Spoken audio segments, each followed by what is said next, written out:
Hello everyone, my name is Aditya Sharma and welcome to Keystone life sciences.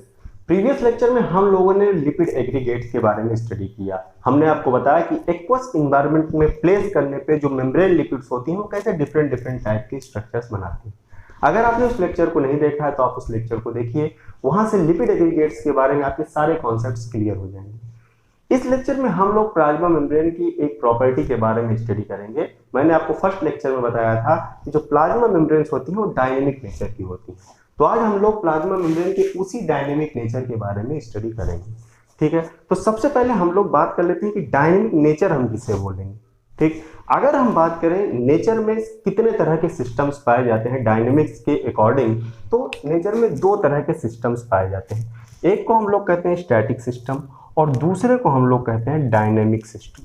ठीक है, static system का मतलब ये होता है कि वहां पे कोई चेंज, जल्दी से कोई चेंज ऑब्जर्व नहीं किए जाते। वो जहां पे जैसे ही है, जैसे वो सिस्टम है वैसा का वैसा ही आपको 2 साल बाद भी दिखेगा, 3 साल बाद भी दिखेगा। हाँ, ये हो सकता है कि लॉन्ग टर्म में आपको कोई छोटे मोटे चेंजेस देखने को मिले। ठीक है, ऐसे सिस्टम को कहा जाता है स्टैटिक सिस्टम। और डायनेमिक सिस्टम का मतलब ये होता है कि उस सिस्टम में लगातार चेंजेस ऑब्जर्व होते रहेंगे। आप वहां पे चेंजेस को ऑब्जर्व कर सकते हैं, 1 घंटे बाद, 2 घंटे बाद छोटे छोटे चेंजेस आपको लगातार दिखते रहेंगे। ठीक है, कंटिन्यूअस चेंजेस जहाँ पे हो उस सिस्टम को हम लोग कहते हैं डायनेमिक सिस्टम। ठीक, इसको मैं आपको एक एग्जांपल के साथ समझाने की कोशिश करता हूँ। सपोज कीजिए एक क्लासरूम में 10 बच्चे एक ही रो में हर रोज बैठते हैं। ठीक है, और पूरे साल तक वो उसी रो में बैठते रहे, वो 10 के 10 बच्चे एक ही रो में बैठ रहे हैं। ठीक है, इस कंडीशन में हम लोग कहेंगे कि उन बच्चों की जो बैठने की जगह है उस क्लासरूम में वो स्टैटिक है। लेकिन अगर वही बच्चे उसी क्लासरूम में आज फर्स्ट रो में बैठे हैं, कल सेकंड रो में बैठे हैं, परसों थर्ड रो में, फिर कुछ दिन बाद फिर से वो फर्स्ट रो में बैठे हैं, ठीक है, फिर एक दिन लास्ट रो में बैठे, इस तरह से वो अगर अपने बैठने की जगह बराबर चेंज कर रहे हैं, इट मीन्स वहां पे थोड़ा बहुत मोशन हो रहा है, कुछ चेंजेस हम लोग ऑब्जर्व करेंगे। ठीक है, इस पर्टिकुलर चेंज को हम कहते हैं कि वहां पे उन बच्चों के जो बैठने की जगह है वो डायनेमिक है। ठीक, तो अगर हम माने कि ये पूरा क्लासरूम एक सिस्टम था और वो छोटे छोटे जो बच्चे थे वो वहां के मॉलिक्यूल्स थे, तो उन मॉलिक्यूल्स में क्या नजर आया आपको? मोशन नजर आया, और उस मोशन की वजह से वो सिस्टम क्या हो गया? डायनेमिक हो गया। ठीक, तो डायनेमिक सिस्टम में चेंजेस बराबर नोटिस किए जाते हैं। ठीक है, उसी तरह से प्लाज्मा मेम्ब्रेन में भी छोटे छोटे चेंजेस टाइम टू टाइम देखने को मिलते हैं। और वो चेंजेस क्यों देखने को मिलते हैं अभी थोड़ी देर में मैं आपको बता दूं। ठीक, इसके अलावा जो डायनेमिक नेचर होता है प्लाज्मा मेम्ब्रेन का, वो बहुत सारे वाइटल रोल प्ले करता है सेल के सर्वाइवल में। ठीक है, यहाँ पे कुछ को मैंने पॉइंट आउट किया है, जैसे कि ये वेसिकल्स के फॉर्मेशन में इन्वॉल्व होते हैं, ट्यूबुलेशन में during the formation of endocytic organelles tubulation में इन्वॉल्व होते हैं। ठीक है, trafficking of receptors and ion channels इस प्रोसेस में ये बहुत इंपॉर्टेंट रोल प्ले करते हैं। इसके अलावा ऑर्गेनेल्स के डिवीजन में लाइक माइटोकॉन्ड्रिया और पैराक्सीसोम के डिवीजन में ये बहुत इंपॉर्टेंट रोल प्ले करते हैं। और इसके अलावा ये क्लीवेज में भी हेल्प करते हैं। जो डायनेमिक नेचर होता है वो क्लीवेज में भी हेल्प करता है ड्यूरिंग द सेल डिवीजन। ये तो कुछ इंपॉर्टेंट पॉइंट्स है जो यहाँ पे मैंने पॉइंट आउट किए हैं। इसके अलावा ये बहुत सारे वाइटल फंक्शन प्ले करता है, और वो सारी लिस्ट मैं आपको दूंगा जब मैं ये पूरा टॉपिक खत्म कर लूंगा, तो लास्ट में आपको सारी लिस्ट एक्सप्लेनेशन के साथ बताऊंगा। ठीक है, तो अब हम लोग स्टार्ट करते हैं कि जो डायनेमिक नेचर आता है प्लाज्मा मेम्ब्रेन में वो कैसे, उसकी स्टडी कैसे की जाती है, कौन कौन से पैरामीटर्स हैं जिनकी हम स्टडी करते हैं डायनेमिक नेचर को एक्सप्लेन करने के लिए। प्लाज्मा मेम्ब्रेन का जो डायनेमिक नेचर होता है वो 3 फैक्टर से गवर्न होता है। ठीक है, उसमें से पहला फैक्टर जो है फ्लेक्सिबिलिटी। प्लाज्मा मेम्ब्रेन फ्लेक्सिबल होती है, मैंने आपको बताया था। Flexibility of plasma membrane, flexibility, movement of lipid molecules, movement of lipid molecules,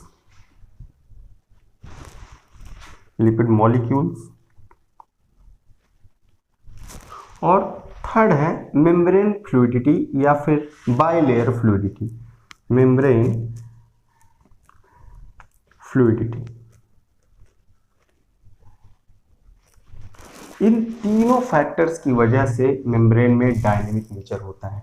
पहला तो फ्लेक्सिबिलिटी, दूसरा movement of lipid molecules in the membrane, या फिर इसी को हम लोग कहते हैं लिपिड मोबिलिटी। लिपिड मोबिलिटी,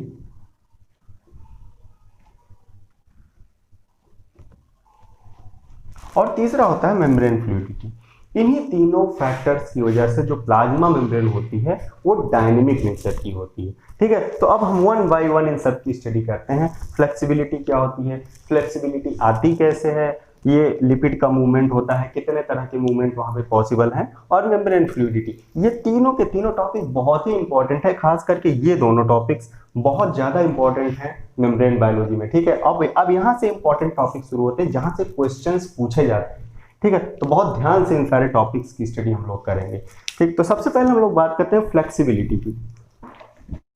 तो बात करते हैं फ्लेक्सिबल नेचर की। फ्लेक्सिबिलिटी का मतलब ये होता है कि अपनी ओरिजिनल साइज को रिटेन करना, मतलब एक छोटे से कॉन्ट्रैक्शन के बाद अगर वहां से रिलीज कर दिया जाए उसको तो अपने साइज को रीगेन कर लेता है। फॉर एग्जाम्पल, आप किसी रबड़ के टुकड़े को अगर लेकर थोड़ा सा खींचते हैं और खींचने के बाद फिर छोड़ देते हैं तो वापस वो अपनी साइज में लौट आता है। इसी प्रॉपर्टी को हम लोग कहते हैं फ्लेक्सिबिलिटी। ठीक है, तो फ्लेक्सिबिलिटी जो होती है वो their ability to change the shape, इनमें शेप को चेंज करने की एबिलिटी होती है विदाउट लूजिंग देयर इंटीग्रिटी, अपनी इंटीग्रिटी को, मतलब ओरिजिनल स्ट्रक्चर को ये लूज नहीं करते हैं, और बिकमिंग लीकी, मतलब कहीं भी लीकेज नहीं आता है, कहीं से भी मेम्ब्रेन लीकी नहीं होती है। इसीलिए हम लोग कहते हैं कि जो प्लाज्मा मेम्ब्रेन होती है वो फ्लेक्सिबल नेचर की होती है। ठीक है, ये जो फ्लेक्सिबल नेचर आता है प्लाज्मा मेम्ब्रेन में वो क्यों आता है, क्योंकि वहां पे जो भी लिपिड मॉलिक्यूल्स प्रेजेंट हैं, प्लाज्मा मेम्ब्रेन में जो भी लिपिड मॉलिक्यूल्स प्रेजेंट हैं वो सारे के सारे नॉन कोवेलेंट इंटरेक्शंस के थ्रू जुड़े हैं, इसीलिए वहां पे जो है मोशन अलाउड होता है। ठीक, और उस मोशन की वजह से अगर लिपिड मॉलिक्यूल कहीं और जाते हैं तो फिर वो वापस लौट आते हैं। ठीक है, तो ये जो पर्टिकुलर प्रॉपर्टी है फ्लेक्सिबिलिटी वाली, इसका बेसिस क्या होता है, the basis of this property is the non covalent interaction between the lipid molecules in the bilayer. ठीक है, अगर वहां पे कोवैलेंट बॉन्ड के थ्रू जुड़े होते तो जो मोशन होता है यहाँ पे लिपिड्स में वो अलाउड नहीं होता, और ये जो फ्लेक्सिबल नेचर है ये एग्जिस्ट नहीं करता। ठीक है, तो फ्लेक्सिबिलिटी कहाँ से आती है, due to the non covalent interactions between the lipid molecules. ठीक, तो अब बात करते हैं हम लोग दूसरी प्रॉपर्टी की, that is the lipid movement. ये बहुत इंपॉर्टेंट टॉपिक है, इसको आप लोग बहुत ध्यान से सुनिएगा।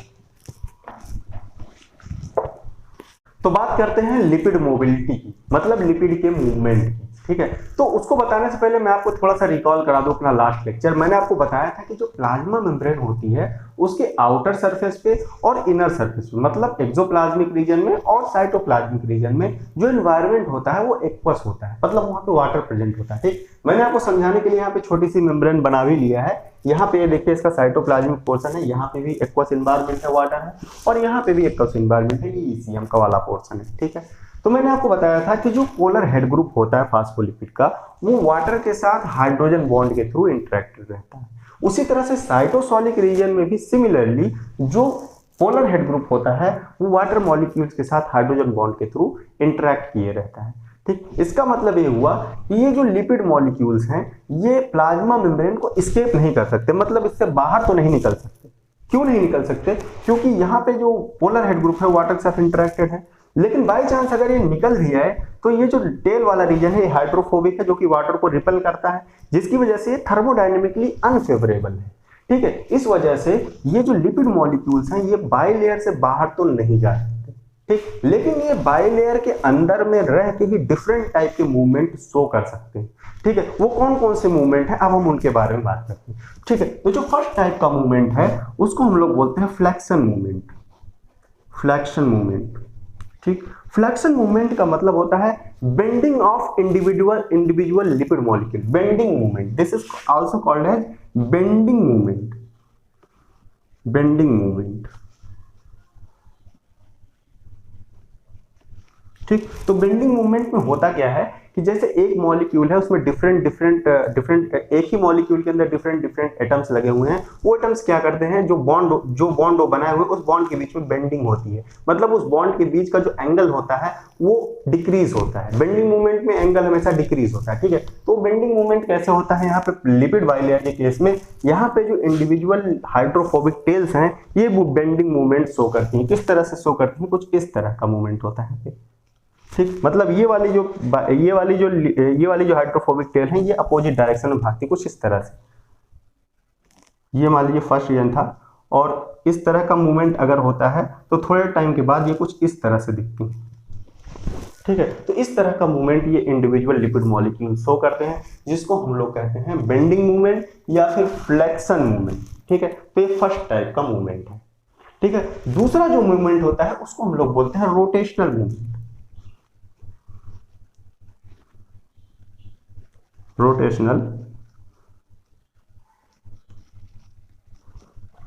इसको हम लोग कहते हैं रोटेशनल मूवमेंट। तो रोटेशनल मूवमेंट में क्या होता है, दे रोटेट अराउंड देयर एक्सिस।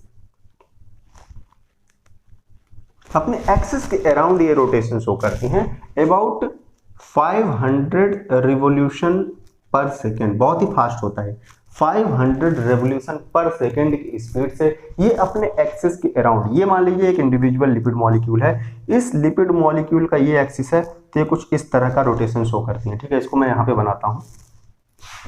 ये मान लीजिए एक लिपिड मॉलिक्यूल है, ठीक है, और ये इसकी एक्सिस है, तो इस एक्सिस के अराउंड ये कुछ इस तरह का रोटेशन शो करती हैं, वहीं पे अपना रिवोल्यूशन करती रहती है। ठीक है, इस तरह का जो रोटेशन होता है इसको हम लोग कहते हैं रोटेशनल मूवमेंट। ठीक है, अब जो मोस्ट इंपॉर्टेंट मूवमेंट्स हैं वो है लैटरल डिफ्यूजन, लैटरल मूवमेंट या फिर फ्लिप फ्लॉप मूवमेंट। ठीक है, तो अब हम लोग बात करते हैं लैटरल डिफ्यूजन की। ठीक है, तो हमने यहाँ पे दो तरह का मूवमेंट देख लिया, एक तो हमने फ्लेक्शन देख लिया, दूसरा हमने रोटेशनल मूवमेंट देख लिया। ठीक, अब हम लोग थोड़ा सा कॉम्प्लिकेशन में बढ़ते हैं। अब हम लोग बात करते हैं लैटरल मूवमेंट की। ठीक है, लैटरल मूवमेंट की या लैटरल डिफ्यूजन की। ठीक है, तो जो थर्ड कैटेगरी का लिपिड मूवमेंट है हम उसकी बात करते हैं, that is the lateral movement या लैटरल डिफ्यूजन। लैटरल मूवमेंट की बात करें, लैटरल मूवमेंट का मतलब ये होता है, लैटरल मूवमेंट में क्या होता है, लैटरल मूवमेंट में जो इंडिविजुअल लिपिड मॉलिक्यूल होते हैं वो सेम बाइलेयर में अपना प्लेस चेंज करने की कैपेबिलिटी होती है। मतलब अगर मान लीजिए ये एक मोनोलेयर है, ठीक है, ये बाइलेयर की एक मोनोलेयर है, इस मोनोलेयर का कोई भी lipid molecule with in the monolayer अपना प्लेस चेंज कर सकता है। मान लीजिए ये वाली लिपिड यहां से यहां जा सकती है सेम बाइलेयर में, और यहां से यहां आ सकती है। ठीक, ये वाला जो मूवमेंट है ये थर्मोडायनेमिकली फेवरेबल है। क्यों? क्योंकि यहाँ पे जो हाइड्रोफोबिक पोर्शन है वो हाइड्रोफोबिक पोर्शन के साथ एक्सचेंज हो जाता है, और हाइड्रोफिलिक पोर्शन जो है वो हाइड्रोफिलिक पोर्शन के साथ एक्सचेंज हो जाता है। इसलिए ये वाला जो मूवमेंट है ये थर्मोडायनेमिक फेवरेबल होता है। इस तरह के मूवमेंट को हम लोग कहते हैं लैटरल डिफ्यूजन, लैटरल मूवमेंट। तो लैटरल मूवमेंट में क्या होता है, individual lipid molecule similar leaflet में अपना प्लेस चेंज कर सकते हैं। ठीक है, वो लैटरली डिफ्यूज करते हैं। ठीक, इस तरह का जो मूवमेंट होता है उसको हम लोग कहते हैं लैटरल मूवमेंट। ठीक, फोर्थ कैटेगरी का जो मूवमेंट होता है वो होता है flip flop movement.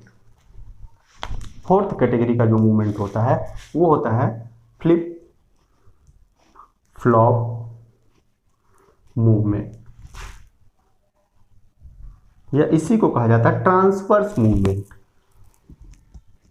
Transverse movement,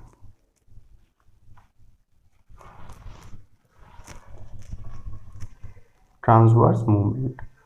ठीक, या इसी को कहा जाता है ट्रांस लीफलेट मूवमेंट, मतलब एक लीफलेट से दूसरे लीफलेट में मूवमेंट।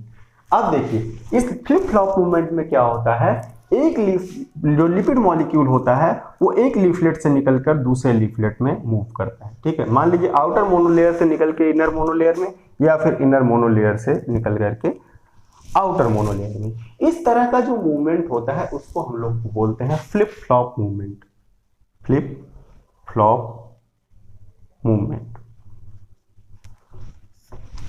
ये वाला जो फ्लिप फ्लॉप मूवमेंट होता है ये थर्मोडायनेमिकली अनफेवरेबल होता है, क्योंकि इसमें ये इंडरगोनिक रिएक्शन है। जितने भी तरह के रिएक्शन सेल के अंदर इंडरगोनिक होते हैं वो थर्मोडायनेमिकली अनफेवरेबल होते हैं।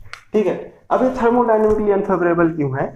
क्योंकि यहाँ पे जो लिपिड मॉलिक्यूल है वो अपना पूरा प्लेस दूसरे लिफलेट में ले जाना चाह रहा है, ठीक है। और इस कंडीशन में क्या होगा, ये जो पोलर हेड ग्रुप है उसको ये एक लंबी चौड़ी हाइड्रोफोबिक बाइलेयर क्रॉस करके दूसरे लिफलेट में जाना होगा, ठीक है। अगर इस पर्टिकुलर लिपिड मॉलिक्यूल को आउटर मोनोलेयर से निकलकर इनर मोनोलेयर में आना है तो ये जरूरी है कि इसका जो पोलर हेड है वो इस हाइड्रोफोबिक रीजन को पार करे, ठीक है। और जबकि आपको मैंने पहले ही बता दिया कि जो पोलर रीजन होता है उसको हाइड्रोफोबिक रीजन कैसे अंदर जाने, उसको तो रिपेल करता है, ठीक है। अगर ये इसको रिपेल करता है तो इसका मतलब ये हुआ कि ये इसको अंदर जाने नहीं देगा, ये थर्मोडायनेमिकली अनफेवरेबल हो जाएगा, ठीक है। तो इस कंडीशन में क्या होता है कि ये वाला जो मूवमेंट होता है ये बहुत ही स्लो होता है, बहुत स्लो होता है। ये महीनों में सालों में कभी एक आध बार अपने आप से होता है, ठीक। लेकिन अगर वहां पे स्पेसिफिक सिस्टम्स हैं, स्पेसिफिक एंजाइम्स हैं, एंजाइम्स जैसे कि फ्लिपेज, फ्लॉपेज, स्क्रैम्बलेज, ये सारे एंजाइम्स हैं, अगर ये इस मूवमेंट में इन्वॉल्व हो जाते हैं तो ये मूवमेंट बहुत ही फास्ट होने लगता है।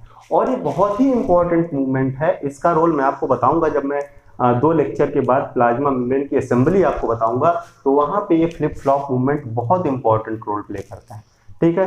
क्योंकि जो प्लाज्मा मेम्ब्रेन की सिंथेसिस होती है, इंडिविजुअल लिपिड मॉलिक्यूल की सिंथेसिस होती है, वो एंडोप्लाज्मिक रेटिकुलम के किसी और लिफलेट में होती है, ठीक है। फिर उसको उसकी पर्टिकुलर लिफलेट में उसकी डेस्टिनी में सेट करने के लिए ये वाला जो मूवमेंट होता है फ्लिप फ्लॉप मूवमेंट, वो बहुत इंपॉर्टेंट रोल प्ले करता है, ठीक है। इसके बारे में मैं आपको बताऊंगा आगे चल के, ठीक। अभी हम लोग बात करेंगे लैटरल मूवमेंट के बारे में, ठीक है। लैटरल मूवमेंट की जो स्टडी की जाती है वो एक स्पेसिफिक टेक्निक के थ्रू की जाती है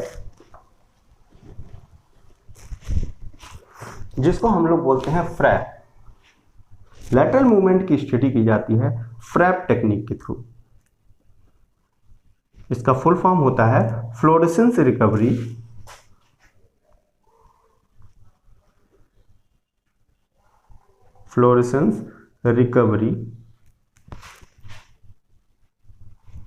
आफ्टर फोटो ब्लीचिंग।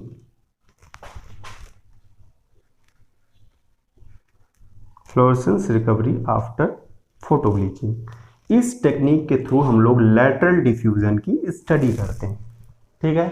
तो इस टेक्निक के बारे में हम लोग थोड़ा डिटेल में पढ़ेंगे क्योंकि क्वेश्चन एग्जाम में पूछा जा चुका है कि लैटरल मूवमेंट की स्टडी किस टेक्निक के थ्रू करते हैं, ठीक है। तो अब हो सकता है अभी पॉसिबिलिटी है कि वो आपसे फ्रैप टेक्निक के अंदर से क्वेश्चन पूछे, तो इसलिए इस टेक्निक के बारे में हम लोग थोड़ा डिटेल में स्टडी करेंगे। इसके बारे में हम लोग नेक्स्ट लेक्चर में बात करेंगे। तो नेक्स्ट लेक्चर में हम लोग जब मिलेंगे तो हम लोग फ्रैप टेक्निक के बारे में स्टडी करेंगे, ठीक है। और उसके बाद फ्लिप फ्लॉप मूवमेंट के बारे में मैं आपको बहुत डिटेल में बताऊंगा, इतने डिटेल में बताऊंगा जितना कि आज तक आपको किसी ने नहीं बताया होगा, क्योंकि वो बहुत इंपॉर्टेंट मूवमेंट है। लोग उसको थोड़ा सा बता के छोड़ देते हैं, लेकिन मैं सारी चीजें आपको बताऊंगा। मैं फ्लिपेज, फ्लॉपेज और स्क्रैम्बलेज के बारे में सेपरेटली डिस्कस करूंगा, सारे एंजाइम्स के बारे में बहुत आराम से आपको सारी चीजें बताऊंगा, ठीक है। तो इस लेक्चर को हम लोग यहीं पे फिनिश करते हैं। नेक्स्ट लेक्चर में जब हम लोग मिलेंगे तो हम लोग लैटरल डिफ्यूजन के बारे में थोड़ी और चीजें जानेंगे और उसके साथ साथ हम आपको फ्रैप टेक्निक के बारे में बताएंगे। तो आज हमने बेसिक्स कवर किया है, मेम्ब्रेन डायनेमिक्स का जस्ट बेसिक्स कवर किया है, और इसके आगे की डिटेल हम आपको नेक्स्ट लेक्चर में, अगले आने वाले 2 लेक्चर्स में हम लोग उसको पूरा का पूरा कवर करेंगे। इसको मैं स्प्लिट इसलिए कर रहा हूँ क्योंकि टॉपिक बहुत बड़ा है, अगर मैं एक लेक्चर में बताने जाऊंगा तो काफी चीजें स्किप हो जाएंगी, ठीक है। तो इसलिए हम लोग छोटे छोटे लेक्चर्स में, 3 लेक्चर्स में अच्छे से इसकी स्टडी करेंगे क्योंकि इंपॉर्टेंट टॉपिक भी है, ठीक है। उसके बाद हम लोग फर्दर मेम्ब्रेन फ्लूइडिटी की बात करेंगे, ठीक। तो इस लेक्चर को हम लोग यहीं पे फिनिश करते हैं। अगर आपको हमारे लेक्चर्स इंफॉर्मेटिव लगते हैं तो हमारे चैनल को सब्सक्राइब कीजिए, लेक्चर को ज़्यादा से ज़्यादा शेयर कीजिए ताकि जो नीडी स्टूडेंट्स हैं उन तक ये लेक्चर्स पहुंच पाएं, क्योंकि लेक्चर बिल्कुल फ्री हैं, सबके लिए हैं। तो आप लोग इसका पूरा फायदा उठाइए, क्योंकि मैक्सिमम जितनी हो सकती है मैं सारी जानकारी आपको दे रहा हूं और मैं आपको दिखाऊंगा आगे चल के कि सारे क्वेश्चंस इसी में से पूछे जाते हैं, ठीक है। तो मिलते हैं नेक्स्ट लेक्चर में। Thank you for watching.